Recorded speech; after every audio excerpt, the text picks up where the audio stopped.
Hello dear friends, welcome back to my YouTube channel online study point run. आज हम लेकर आए हैं constant motion on smooth and rough planes part two. इसके part one में हमने एक बहुत ही महत्वपूर्ण कॉन्सेप्ट को समझा था। यदि आपने वो वीडियो नहीं देखा है तो उस वीडियो को ज़रूर देखिएगा, क्योंकि उस वीडियो को यदि आप देख लेते हैं तो आपको जो न्यूमेरिकल हम लगा रहे हैं या लगाने वाले और लेकर आएंगे वीडियोज, तब उनमें भी आपको वही कॉन्सेप्ट भी लगना है ना। तो क्योंकि उस जो कॉन्सेप्ट मैंने पढ़ाया, उस कॉन्सेप्ट में मैंने जितनी भी कंडीशंस बनती थी, जितनी भी पॉसिबिलिटीज होती थी हमारी, उन सभी को मैंने उसमें डिफाइंड किया है। तो उस वीडियो को ज़रूर देखिएगा आप, ठीक है। तो देखिए, constant motion on smooth planes अथवा कर्व, यानी कि अभी हम पढ़ रहे हैं स्मूथ के लिए। स्मूथ के लिए आप जानते हैं, स्मूथ यहाँ पर पूर्णता स्मूथ से मतलब है, यानी कि इतना चिकना है कि उस पर फ्रैक्चर कार्य नहीं करेगा, ठीक है। और रफ रफ का हम बाद में डिस्कशन करेंगे, जब हमारा जो है पूरा कॉन्सेप्ट या पूरा जो एक्सरसाइज हमारा हो जाएगा स्मूथ के लिए, फिर हम रफ प्लेन्स के लिए पढ़ेंगे मोशन का, ठीक है। तो समझिए क्वेश्चन नंबर फर्स्ट क्या कहता है, इसको अच्छे से समझिए, फिर हम जो है इसका लगाएंगे, ठीक है। तो देखिएगा question number first, a particle is free to move, यानी कि एक पार्टिकल है, एक कण है, इज फ्री यानी कि वह है स्वतंत्र, टू मूव गति करने के लिए, on a smooth vertical circular wire of radius a, या सिंपल कहें ए त्रिज्या के चिकने अविलंबित तार वृत्तीय तार में एक कण स्वतंत्रता पूर्वक गति करता है। इट इज प्रोजेक्टेड फ्रॉम, यानी इसको हम प्रक्षेपित करते हैं, the lowest point with velocity just sufficient to carry it to the highest point, यानी इसको इतने वेग से प्रक्षेपित करते हैं कि वह उसे हाईएस्ट पॉइंट पर ले जाने के लिए तत्पर हो, ठीक है।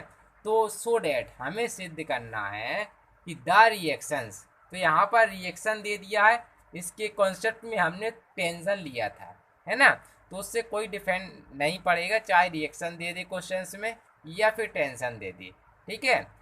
सवाल दोनों के लिए लगना एक जैसा ही है।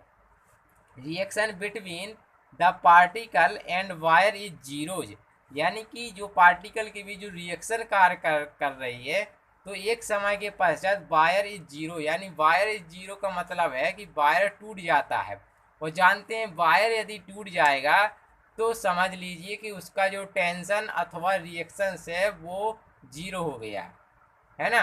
तो इसको विशेष तौर पर समझिएगा, जहाँ पर भी रिएक्शन जीरो या तनाव जीरो हो जाता है तो समझ लीजिए वो तार क्या हो गया है, टूट गया है, ठीक है। इतना आप समझ गए होंगे। तब आपको निकालना कि आफ्टर ए टाइम, तब उसके बाद लगा समय कितना, under root a/g log under root 5 plus root 6 है। बहुत ही इम्पोर्टेंट क्वेश्चन है, बहुत बार ये क्वेश्चन आया हुआ है कुमायूं में 2001, 2003, 2007, 2012, इसी प्रकार से बुंदेलखंड यूनिवर्सिटी, रोहिलखंड यूनिवर्सिटीज में तो बहुत ही बार ये आया हुआ क्वेश्चन है, तो इसको कवर जरूर कीजिएगा आप। समझिए, अब मैंने इसका फिगर बनाया है ये पहले से, ठीक है। तो ये फिगर मैंने पहले से इसलिए बना दिया क्योंकि कॉन्सेप्ट में मैंने यही फिगर बनाया था, खाली अंतर इसमें ये आया कि वहाँ पर टी था, यहाँ आर आया है, ठीक है। और एक ये लाइन एक्स्ट्रा लगा दी मैंने, क्यों लगा दी है वो समझिए, वहाँ पर भी मैंने कई लाइन्स उसमें खींची थी, ठीक है। तो देखिएगा क्या कहता है। पहले देखिए, मैंने एक सर्कल बनाया, इतना इसमें दिया था, फिर देखा इसमें आपको लोएस्ट पॉइंट और हाईएस्ट पॉइंट दिख रहे हैं, तो लोएस्ट पॉइंट ये होता है और हाईएस्ट पॉइंट आपका वी है, ठीक है। फिर इसके पश्चात मैंने सोचा मतलब मान लिया कि किस टी समय पश्चात कण यहाँ से यहाँ पहुँच जाता है, यानी पी बिंदु पर टी समय में, और पी बिंदु पर वेलोसिटी मैंने कह दी कि वो क्या है, वी है। वेलोसिटी मैंने यहाँ पर क्या कह दी, स्मॉल वी, टी समय में, ठीक है। अब आप जानते हैं कोई पार्टिकल है तो नीचे की ओर एम जी कार्य करता है, ये आप जानते हैं। और आपने इस एंगल को कह दिया थीटा, तो देखिएगा जी आपकी ये क्या है, ये सिंपल तौर पर एक स्ट्रेट लाइन है, और देखिए ये लाइन और ये लाइन दोनों ही कैसी है, समांतर है। जब ये दोनों समांतर लाइन से तो ये आपके कौन सी बन गई, ये संगत कोण बन गए। वो संगत कोण बराबर होते तो ये थीटा, तो ये भी थीटा होगा। फिर इसका हम कंपोनेंट तोड़ेंगे तो क्या एम जी का क्या हो जाएगा, क्योंकि थीटा इसी साइड है, इसी के अक्ष पर है, इस वजह से एम जी कॉस थीटा और इसका विलंबत एम जी साइन थीटा। इतना फिगर आपको मैं समझता हूँ आ गया होगा आपको समझ में।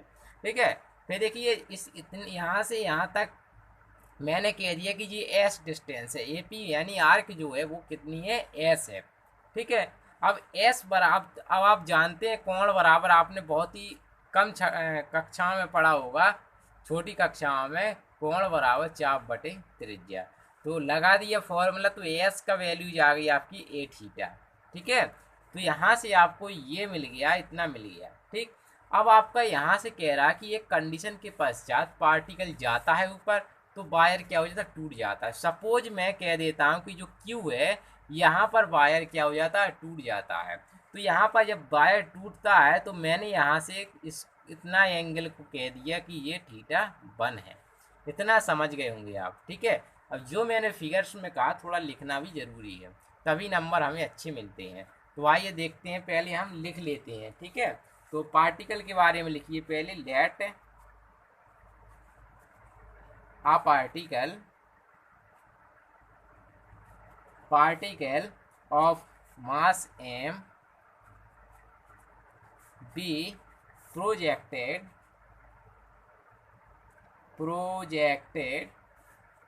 from the lowest point A of a vertical circle radius के बारे में भी लिख सकते हैं, ऑफ रेडियस क्या है इसकी, स्मॉल ए मानी हमने। ठीक है, और वेलोसिटी भी कह सकते हैं, विथ वेलोसिटी u। ठीक, विच यहीं से आप लैंग्वेज बना सकते हैं, which sufficient to carry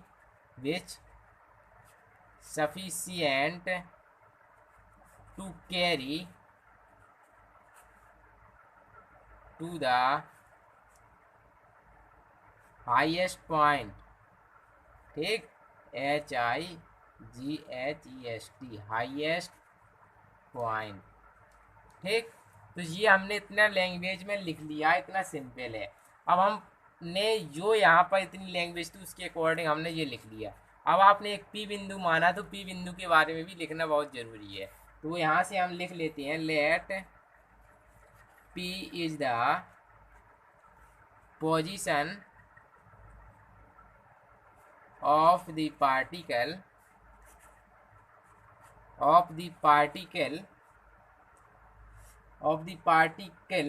or at any time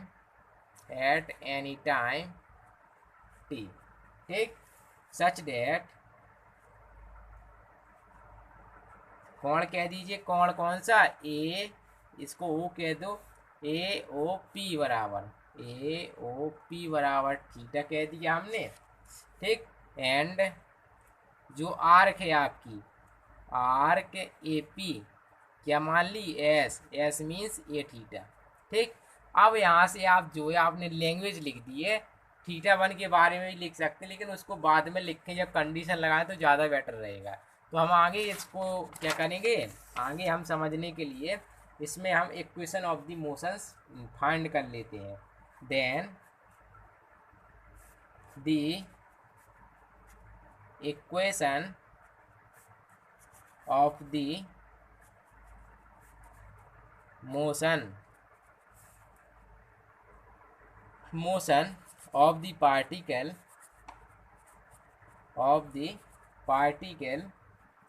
the कौन कौन सी, टेंजेंट के कारण एक आपका बनेगा है ना, एंड दूसरा आपका विलंबत जो नॉर्मल है उसके कारण यहाँ पर नॉर्मल आर क्या बनेंगी। तो आप यहाँ से सीधे लिख सकते हैं, देखिए आर, देखिए यहाँ पर इसके जस्ट आप जानते हैं केंद्र की ओर अभी केंद्रीय बल कार्य करता है, नहीं करता है। तो अभिकेंद्रीय बल कार्य करेगा तो अपना आएगा, पहला तो आएगा आपका mv² डिवाइड में रो। अब चूंकि जानते हैं सर्किल है तो रो उसका जो कर्वेक्चर होता है, रेडियस ऑफ कर्वेक्चर, वो यही होगा, है ना। तो यहाँ पर ए आ जाएगा, ठीक, इक्वल। अब देखिए मैक्सिमम आपका यही है, क्योंकि तभी तो गति जो है आपकी कण एसी के अंदर बना है।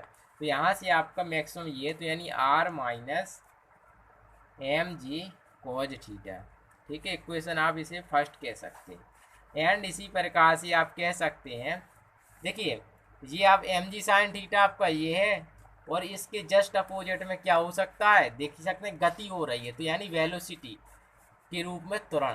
तो यहाँ से आपका न्यूटन्स के नियम के अनुसार भी आप बना सकते हैं m d two s d t two equal minus m g sine theta. Equation number 2 कह सकते हैं। अब आपको क्या करना है, यहाँ से इनको सॉल्व करना है। सॉल्व करने के लिए हमने क्या किया था, d2s dt2 का वैल्यू सब्स्टिट्यूट कर दिया, क्योंकि आप जानते हैं यहाँ थीटा के रूप में, तो इसको यदि हम इसके रूप में सॉल्व करेंगे तो आपके 3 वेरिएबल हो जाएंगे, s हो जाएगी, t हो जाएगी, थीटा हो जाएगी, जिसको लगाना फिर पॉसिबल नहीं होगा। तो इसके लिए हम क्या करेंगे, आपके पास पता है सिंस चूँकि s बराबर आपको पता है क्या है, a थीटा नहीं है, तो इम्प्लाइज डेट आप कह सकते हैं डी एस डी टी, तो आ जाएगा यहाँ से a d theta d t. Again इसका डिफ्रेंसिएशन कर देंगे तो d two s d t two equal a d two theta d t two, ठीक। इतना अपना ये आ जाएगा। ये यहाँ पर पुनः यहाँ पर क्या कर देंगे, सब्स्टिट्यूट कर देंगे, फ्रॉम सेकंड से कर लीजिए, तो फ्रॉम सेकंड, तो फ्रॉम सेकंड से यहाँ से देखेंगे तो अपना आ जाएगा a d two theta d t two equal minus g sine theta, ठीक है। अब मैंने बताया था तरीका इस इक्वेशंस को सॉल्व करने का, एक बहुत ही आसान है। इसमें आप 2a d theta d T T से मल्टीप्लाई करा दीजिए दोनों साइड, तो यहाँ से क्या कर देंगे, मल्टीप्लाइंग कर देंगे, मल्टी सब में ऐसे ही करना है, ठीक है। Multiplying both sides by 2a d theta d T, ठीक। एंड इंटीग्रेटिंग, तो इंटीग्रेटिंग बाद में करेंगे, पहले हम इसे मल्टीप्लाई करा के कंडीशंस बना लेते हैं। देखिए ये मल्टीप्लाई करेंगे तो अपना आएगा यहाँ से कितना, 2a² d theta d t d two theta d t two, ठीक, इक्वल माइनस का g sine theta 2a d theta d t, इसको ऐसा, ठीक। अब देखिए यहाँ से मैं इसको क्या लिख सकता हूँ, मैं इसको यहाँ से लिख सकता हूँ डी डी टी, और यहाँ पर मैं लिख सकता हूँ a² D theta d T का स्क्वायर, नहीं लिख सकता, इसका डिफ्रेंसिएशन कीजिए, यही आएगा, ठीक है। और इसको मैं लिख सकता हूँ माइनस का 2ag, ठीक, और माइनस इसको थोड़ा देर के लिए यहाँ पर, ठीक है, माइनस का क्या है, साइन थीटा है, क्या है जी, यहाँ पर साइन थीटा है माइनस का, तो यहाँ पर मैं लिख सकता हूँ डी डी टी, और यहाँ पर लिख सकता हूँ ये कॉज थीटा, इसका डिफरेंशिएशन कीजिए तो यही आएगा। तो इस प्रकार से हमने ये ले लिए। अब हम इसका इंटीग्रेटिंग कराते हैं, ठीक है, इंटीग्रेटिंग कराएंगे तो आ जाएगा, देखिए ये अपना क्या आ जाएगा, इसका इंटीग्रेशन कराएंगे तो यानी a² यहाँ पर सिंपल तौर पर, ठीक है। तो देखिए a², सॉरी यहाँ पर स्क्वायर नहीं आएगा, क्योंकि स्क्वायर आएगा तो फिर 4 घात हो जाएगी, है ना, हमने स्क्वायर यहाँ ले लिया, ठीक। तो a² D theta d T का स्क्वायर, ठीक, ऐसा लिख सकते हैं। इसका इंटीग्रेशन कराएंगे तो ये हट जाएगा अपना, ठीक है। फिर आ जाएगा यहाँ पर 2ag cos theta any constant a, यहाँ पर आप ये इसकी जगह पे बेग लिख सकते हैं। तो आगे हम बढ़तेंगे तो देखेंगे यहाँ से ये अपना क्या है, v है, क्योंकि अभी आपने इसका डिफरेंशिएशन किया था, तो अपने पास आ जाएगा यहाँ से v² 2ag cos theta plus a, equation number 3। Equation 3 कहने के उपरांत अब आपको यहाँ से समझना लॉजिक। देखिए आपको यहाँ से u तो पता नहीं है, है ना। यू आपके एक वेरिएबल के फॉर्म में उसने दे दिया है, तो यू आपको पता नहीं है, बट यहाँ पर आपको ये कंडीशन दे दी है उसने, क्या कि ये यू ऐसी कंडीशंस है कि जहाँ पर आप देखेंगे यहाँ से sufficient to carry it highest point, यानी हाईएस्ट पॉइंट तक जाने के लिए वेग है, तो यहीं से आप इसमें कंडीशंस आप अप्लाई कर देंगे। ठीक है, वो क्या है, बट यहाँ पर देख सकते हैं but according to question, according to the question, क्या बनेगा अपना, बाद में ये हाईएस्ट पॉइंट पर तो जीरो हो जाएगा। ठीक है बेग, ठीक, एट दी बी पॉइंट, ठीक है, और बी पॉइंट पर आपका थीटा क्या हो जाएगा, वे है, जहाँ पर थीटा जो है पाई हो जाएगा। ठीक है, अब हम क्या करेंगे, रख देंगे यहाँ पर, तो देखिएगा जीरो, फिर यहाँ पर 2 AG कॉज पाई और प्लस ए। अब यहाँ से इम्प्लाई डेट करेंगे तो अपने पास आ जाएगा इसका माइनस का 1, यानी 2AG आ जाएगा ए का मान, और पुनः उसी में रख देंगे तो अतः आ जाएगा वी स्क्वायर बराबर 2AG कॉज थीटा प्लस का 2AG। ठीक है, तो अपने पास जी आ गए, इसको इक्वेशन 4 कह दीजिए। ठीक, और अपने पास ये ऑलरेडी है।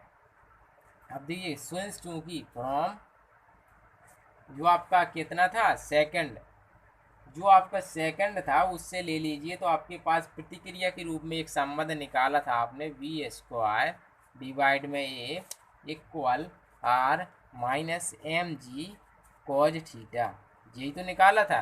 अब यहाँ से आप आर का मान फाइंड कीजिए, तो यहाँ से देखिए जे साइड जाएगा तो एम अपॉन ए, बी स्क्वायर की वैल्यू रख दीजिए तो 2AG कॉज थीटा, सब में कॉन्सेप्ट वही लगना है 2AG, और फिर इतना आ जाएगा यहाँ से mg cos theta, g m upon a आप कॉमन कर सकते हैं, तो फिर देखिए क्या आता है, तो अपना आ जाएगा आर बराबर एम अपॉन ए। ठीक, फिर देखिए 2AG यानी 2AG, अब 2AG कॉस थीटा ये और 2AG कॉस थीटा ये, तो अपना हो जाएगा 3AG कॉज थीटा। ठीक है, इक्वेशन नंबर इसको 5 कह देंगे। अब आपको पता है कि यार क्या हो जाता है, यानी जीरो हो जाता है, आपको एक कंडीशन दी है क्वेश्चन में, तो यहाँ से आप बनेंगे इफ यदि the reaction are equal zero at the point Q, तो हमने क्या कर लेंगे, लेट कर लेंगे कि वो क्यू पॉइंट पर थीटा की जगह पर थीटा 1, देन तब क्या हो जाएगा यहाँ पर जीरो एम अपॉन ए 2AG plus 3AG cos theta 1। ठीक है, और यहाँ से आप सॉल्व करेंगे तो देखिएगा ये तो यहाँ पर पहुँच जाएगा, AG से AG कट जाएगा, तो कॉज थीटा 1 की वैल्यू निकल के आ जाए कितनी, माइनस का 2/3। ठीक है, तो अपने पास माइनस कितना आ गया, -2/3 वैल्यू जिसकी आ गई। देखिए अब आपको चाहिए समय, समय तो आप यहाँ से निकाल नहीं पाएंगे, बट यहाँ से एंगल आपने निकाल लिया। ठीक है, एंगल निकाल लिए तो आपके पास एंगल तो ठीक है अभी काम आएगा, तो हमें क्या करना पड़ेगा, टाइम निकालने के लिए जो आपका v का इक्वेशंस है इसी को खोलने पड़ेंगे हमें, क्या डी थीटा dt के फॉर्म में, क्योंकि आपको थीटा पता है और आपको t फाइंड करना है, तो इस v को कन्वर्ट कर देंगे हम डी थीटा dt के फॉर्म में।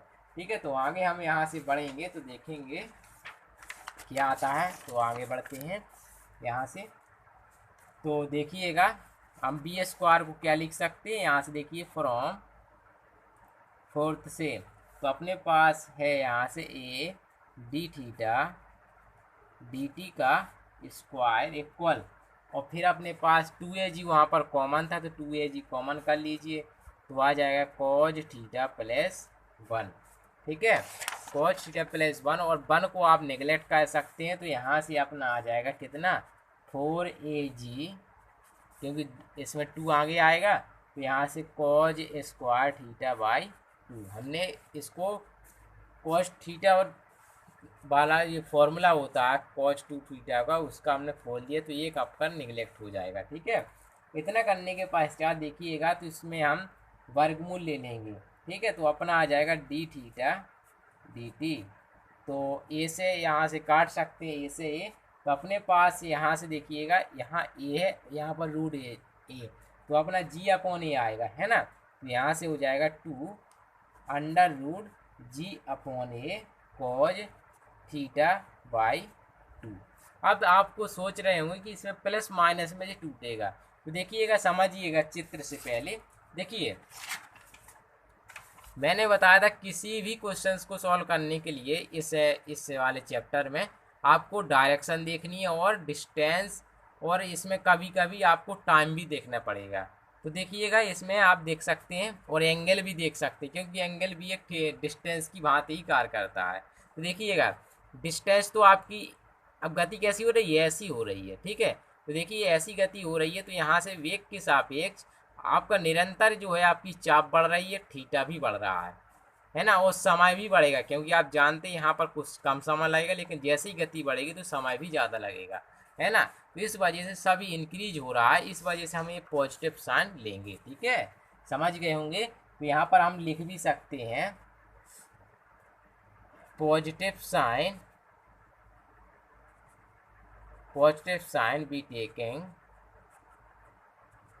be taking because theta and t both increase। ठीक है, दोनों ही क्या है, बढ़ेंगे, इस वजह से। तो अब ये देखिए, यहाँ से हमें डिफ्रेंसिएशन इसका करना है, तो इसको हम dt को देखते हैं। फिर dt बराबर निकाल लीजिए 1/2 अंडर रूट ए अपॉन जी।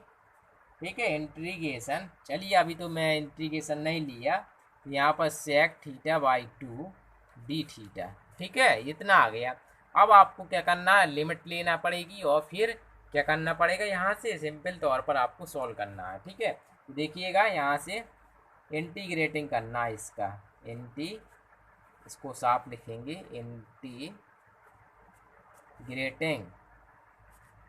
इंटीग्रेटिंग करेंगे फ्रॉम, आपको फर्स्ट कंडीशन पता है क्या, थीटा बराबर 0 से कहाँ थीटा 1 तक, है ना। तो 2 theta equal to theta 1, then तो यहाँ से आप रखेंगे, तो इंटीग्रेशन करेंगे, तो ये तो आपका सीधा आप देख रहे हैं टी आ जाएगा। ठीक है, तो टी, और फिर अपने पास आ जाएगा 1/2 अंडर रूट ए अपॉन जी, थीटा बराबर 0 से लेकर थीटा 1। ठीक है, और फिर sec theta by 2 d theta. अब आपका इसका समाकलन आप जानते हैं, इंटीग्रेशन, तो रख दीजिए a upon g log sec theta by 2 plus tan theta by 2। ठीक है, और लिमिट रखेंगे 0 से थीटा 1। तो यहाँ पर थोड़ा सॉल्व करेंगे, तो 1 अंडर रूट ए अपॉन जी। ठीक, अब देखिए लॉग थीटा 1 यानी सेक थीटा 1 डिवाइड में 2 प्लस टेन थीटा 1 डिवाइड में 2। अब देखिए माइनस, यहाँ पर देखिए 0 रखेंगे तो 0 आएगा, और सेक 0 का मान कितना होता है, 1 होता है, तो यहाँ पर तो -1 आएगा, लेकिन टेन 0 का मान 0 होता है। ठीक है, तो इतना जी आपने लिमिट रख दिया। अब आपको चाहिए सेक थीटा 1 की वैल्यू और टेन थीटा 1 की वैल्यू, है ना, इनकी वैल्यू चाहिए। तो मैं कुछ देर के लिए इसको इक्वेशन कह देता हूँ, अगली जो कितनी इक्वेशंस हो चुकी थी हमारी, ये हो गई थी 5, तो इसको मैंने कह दिया 6वीं इक्वेशंस। ठीक है, ठीक, अब देखिए आपको वैल्यू चाहिए सेक थीटा 1 की और सेक थीटा 1/2 की। तो आप सिंस चूँकि आपको पता है क्या, कॉज थीटा 1 की वैल्यूज आपको पता है कितनी है, -2/3। ठीक है, आपको इसकी वैल्यूज पता है। ठीक, अब आपको क्या करना है, यहाँ से समझिए, थीटा 1/2 की चाहिए, तो इसको खोल दीजिए आप, तो मैं इसकी खोल देता हूँ इसी के पदों में। तो कॉज स्क्वायर थीटा 1/2 माइनस का 1 -2/3, इसको वहाँ ले जाइए, तो एम्प्लाई डेट आप कर सकते हैं यहाँ से। तो आप देखिएगा कॉज स्क्वायर थीटा 1/2 यहाँ जाएगा तो जी आप देख सकते हैं ये इस साइड जाएगा तो पॉजिटिव 3 यानी 1/3 यानी 1/6 आ जाएगा, है ना। तो 1/6 और इसको थोड़ा ऊपर ले जाएंगे तो आपको सेक थीटा 1/2 आ जाएगा कितना, √6। ठीक है, ये आगे आप 10 की चाहिए आपको, तो 10 की आपके पास क्या है, सिंस चूंकि आपको पता है सेक स्क्वायर थीटा 1/2 बराबर कितना 6 है, तो इसमें आप जानते हैं इसका फॉर्मूला खोल लेंगे तो 10 स्क्वायर थीटा 1/2 इक्वल टू 6 और कट जाएगा तो अपने पास आ जाएगा 10 थीटा 1/2 इक्वल टू आ जाएगा कितना 5 ये वैल्यूज यहाँ पर रख देंगे तो डेट इज कह सकते हैं फ्रॉम 6 से, तो t बराबर आ जाएगा क्या 1/2, यहाँ से कितना आ जाएगा। तो सिंपल तौर पर आप समझ सकते हैं यहाँ पर t की वैल्यूज फिर क्या होगी। एक बार और समझ लीजिए, यहाँ से थोड़ा देखिएगा, थोड़ा इसको यहाँ से एक्सप्लेनेशन करना है मुझे। ठीक है, देखिए 1/2 √a/g ये अपना इंटीग्रेशन था, इसका हमने समाकलन करना है, तो समाकलन हमारा ये होता है। बट यहाँ पर जानते हैं इस जो जिसके सापेक्ष हो रहा है उसके मल्टीप्लाई में 1/2 है, तो 1/2 आपका डिवाइड में और जाता है ना, तो डिवाइड में आपका 1/2 और जाएगा तो ये पहुँचेगा ऊपर, तो यानी यहाँ पर आ जाएगा 2 और 2 से 2 क्या हो जाएगा, कैंसिल हो जाएगा। ठीक है, और यहाँ पर समझिएगा जी आपके पास जब आपने लोअर लिमिट अपर लिमिट रखी तो ये हो गया, जब आप लोअर लिमिट रखेंगे तो यहाँ पर लॉग आएगा, है ना, लॉग क्या आएगा 1 - 0।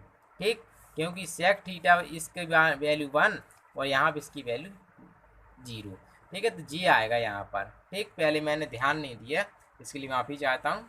तो क्या है एक बार फिर समझिए, अपने पास सेक थीटा 2 था, इसका हमने डिफरेंस इंटीग्रेशन किया तो हमारा ये होता है। बट यहाँ पर थीटा के मल्टीप्लाई में 1/2 है, तो 1/2 जाएगा समाकलन के नीचे, है ना, आप जानते हैं वो डिवाइड में जाता है, डिवाइड में अब ये ऊपर पहुँचेगा तो 2 से 2 हमारा क्या हो जाएगा, कैंसिल हो जाएगा। फिर रखेंगे लिमिट रखेंगे यहाँ पर, तो देखिएगा फर्स्ट लिमिट रखेंगे तो जी आएगा, फिर माइनस लोअर लिमिट, तो माइनस लोअर लिमिट लॉग यानी लॉग, फिर सेक इसकी जगह पर रखेंगे तो सेक 0 मतलब 1 और ये। अब जानते हैं लॉग 1 की वैल्यू क्या होती है 0, तो ये टर्म्स क्या हो जाएगा 0 बचेगा इतना। तो अब आप रखिए तो यहाँ पर आ जाएगा √ कितना √a/g लॉग वैल्यूज रखेंगे कितनी, सेक की कितनी आएगी थी √6 और 10 की √5। तो इस प्रकार से आपको यही क्या करना था, प्रूव करना था, है ना। क्वेश्चन बड़ा सिंपल था, खाली अपना हमारा क्या कॉन्सेप्ट ही क्लियर होगा तो आप आसानी से लगा सकते हैं। ठीक है, तो फिर मिलेंगे हम इसके और इम्पोर्टेंट क्वेश्चन लेकर के, तब तक के लिए धन्यवाद दोस्तों।